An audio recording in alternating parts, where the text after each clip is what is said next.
Assalamualaikum warahmatullahi wabarakatuh. Perkenalkan, nama saya Esa Nopianti dari Prodi PGSD 6A.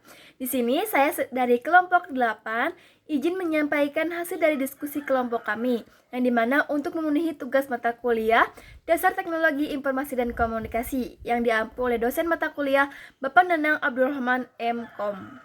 Nah, di sini akan dibacakan oleh yang pertama oleh Pina Fitria, lalu kedua oleh Topik Nur Hidayat, dan ketiga oleh Depi Sri Ayuni, dan keempat oleh saya sendiri. Maka dari itu, saya persilahkan kepada Pina Fitria. Saya Pina, di sini saya akan menjelaskan mengenai peran guru dalam meningkatkan literasi digital. Menurut Latif ADKK, tahun 2025 halaman 94, pada era saat ini, perkembangan teknologi informasi telah mengubah berbagai aspek kehidupan, termasuk dalam bidang pendidikan. Siswa tidak hanya dituntut untuk memiliki kemampuan dasar seperti membaca dan menulis, tetapi juga literasi digital yang meliputi kemampuan mengakses, memahami, dan memanfaatkan informasi dari berbagai sumber. Selanjutnya, menurut pendapat Firmayanti Suwastra dan Suma 2023 yang menyatakan bahwa dalam pembelajaran, guru diharuskan menciptakan pembelajaran yang kreatif dan inovatif untuk menumbuhkan semangat belajar siswa. Nah, berikutnya yaitu menurut Aryastika 2022, peran guru dalam meningkatkan literasi digital mencakup. Nah, yang pertama itu adanya sebagai pengembang. Dalam peran ini, guru diharapkan mampu merancang konten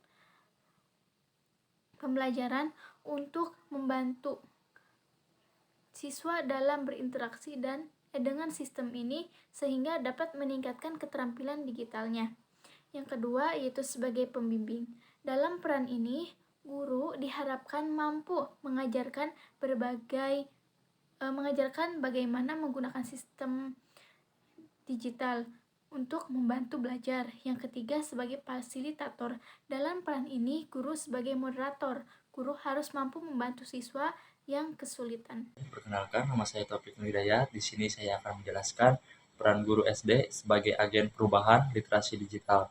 Menurut Mas Lurah, tahun 2026, guru dituntut tidak hanya menguasai aspek pedagogik, tetapi juga memiliki kompetensi profesional, sosial, dan kepribadian sebagaimana diamanatkan dalam Undang-Undang Nomor 14 Tahun 2005 tentang guru dan dosen. Keempat kompetensi tersebut merupakan standar minimal yang harus dimiliki setiap guru agar mampu menjalankan peran dan fungsinya sebagai pendidik profesional. Salah satu strategi yang banyak digunakan untuk meningkatkan kompetensi guru adalah pendidikan dan pelatihan diklat. Diklat merupakan upaya sistematis untuk meningkatkan kemampuan profesional guru melalui pembelajaran terstruktur dan berorientasi pada peningkatan kinerja. Manajemen diklat yang efektif meliputi perencanaan kebutuhan, perencanaan program, pengorganisasian sumber daya seperti pengajar, fasilitator, dan sarana prasarana, serta pelaksanaan diklat dengan metode dan teknik pembelajaran yang interaktif. Baik, untuk selanjutnya itu ada strategi melatih rekan sejawat atau PR training. Menurut Khairiyati, tahun 2025, implementasi pembelajaran berdiferensiasi melalui tutor, teman sebaya, minat siswa yang beragam, profil akademis yang bervariasi, metode pembelajaran yang disukai, dan tingkat kesiapan belajar setiap siswa di dalam kelas, mendorong guru untuk menerapkan pembelajaran berdiferensiasi agar kebutuhan seluruh siswa dapat terpenuhi. Pembelajaran berdiferensiasi bisa membentuk sebuah kelas yang multikultur dengan memberikan peluang dalam mengakses materi, memahami konsep, dan meningkatkan prestasi siswa dalam pembelajaran, memungkinkan siswa menerapkan pendekatan pembelajaran yang lebih produktif.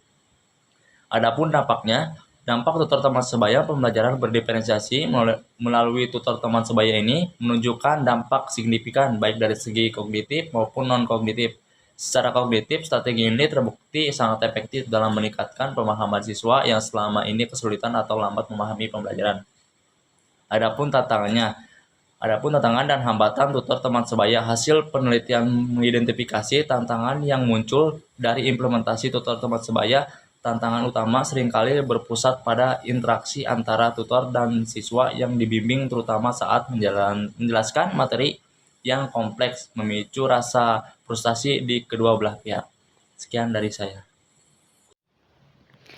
Oke, selanjutnya ada tujuan dalam strategi melatih rekan sejawat atau field training. Beberapa tujuan utama penerapan field training di sekolah dasar. Yang pertama itu ada meningkatkan pemahaman materi pelajaran. Yang kedua, melatih keterampilan komunikasi siswa. Ketiga, menumbuhkan rasa percaya diri. Keempat, membangun kerjasama dan kepedulian siswa. Kelima, membantu siswa yang tertinggal agar lebih cepat memahami materi. Selanjutnya itu ada kelebihan field training. Yang pertama itu ada bahasa lebih mudah dipahami karena sesama siswa. Yang kedua ada suasana belajar lebih santai dan tidak menegangkan. Yang ketiga meningkatkan interaksi sosial. Yang keempat melatih kepemimpinan siswa. Kelima efektif untuk pembelajaran aktif. Yang selanjutnya ada kekurangan field training. Yang pertama itu tidak semua siswa mampu menjadi tutor yang baik. Yang kedua bisa terjadi kesalahan dalam menyampaikan materi. Yang ketiga membutuhkan pengawasan guru yang cukup intensif. Selanjutnya ada siswa tertentu bisa terlalu bergantung pada temannya. Solusi guru secara konsisten menciptakan suasana kelas yang positif dengan mendukung siswa untuk terus belajar dan saling membantu ketika mereka menghadapi masalah. Strategi spesifik guru adalah dengan melakukan perubahan posisi duduk siswa dengan menempatkan siswa yang memerlukan perhatian khusus di posisi yang mudah dijangkau oleh guru selama periode waktu tertentu. Biasanya berlangsung antara 2-3 minggu. Selanjutnya ada edukasi teknologi bagi orang tua wali murid. Salah satu aspek penting dari program pelatihan adalah memberikan wali murid teknik untuk secara efektif mengidentifikasi konten hoax. Melalui pelatihan ini, wali murid banyak yang belajar tentang ciri-ciri umum dari hoax, termasuk bahasa yang provokatif, sumber yang tidak dapat diverifikasi, dan gambar yang telah dimanipulasi. Mereka juga diajarkan cara menggunakan alat verifikasi fakta online dan mendorong siswa untuk mengembangkan sikap skeptis terhadap informasi yang mereka temui di internet. Yang pertama itu ada edukasi penggunaan internet yang aman. Edukasi siswa tentang penggunaan internet yang aman dan bertanggung jawab merupakan komponen kunci dari program pelatihan. Wali murid dilengkapi dengan materi edukatif untuk mengajarkan konsep-konsep seperti privasi online, etika digital, dan keamanan informasi. Yang kedua ada tujuan edukasi teknologi. Yang pertama meningkatkan literasi digital orang tua.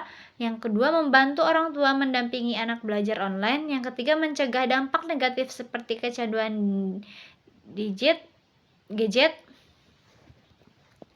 Yang selanjutnya membangun komunikasi yang baik antara orang tua, anak, dan sekolah. Terima kasih. Baik, yang ketiga yaitu bentuk kegiatan edukasi, yang dimana edukasi bisa dilakukan melalui 4 cara. Yang pertama, sosialisasi di sekolah, lalu workshop atau pelatihan, yang ketiga grup WhatsApp orang tua, atau yang keempat, video tutorial sederhana. Nah, yang keempat lagi, peran orang tua dalam teknologi, yang dimana orang tua tidak hanya mengawasi tetapi juga harus menjadi contoh penggunaan teknologi yang baik bagi anak-anaknya. Lalu mendampingi anak-anak saat belajar online, tidak sendirian. Nah, yang selanjutnya itu berdiskusi dengan anak tentang konten yang mereka lihat.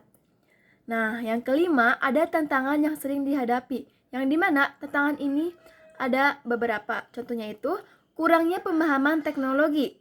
Yang selanjutnya keterbatasan akses internet, lalu kesibukan orang tua. Lalu yang selanjutnya yang terakhir, anak lebih cepat menguasai teknologi dibanding orang tua. Nah, yang keenam atau yang terakhir, solusi yang bisa diberikan. Nah, ada beberapa contohnya itu pelatihan rutin dari sekolah, lalu panduan sederhana atau buku atau leaflet atau video. Nah, yang ketiganya itu pendampingan dari guru, dan yang selanjutnya itu kolaborasi antara sekolah dan orang tua. Sekian dari kelompok kami, kurangnya mohon maaf.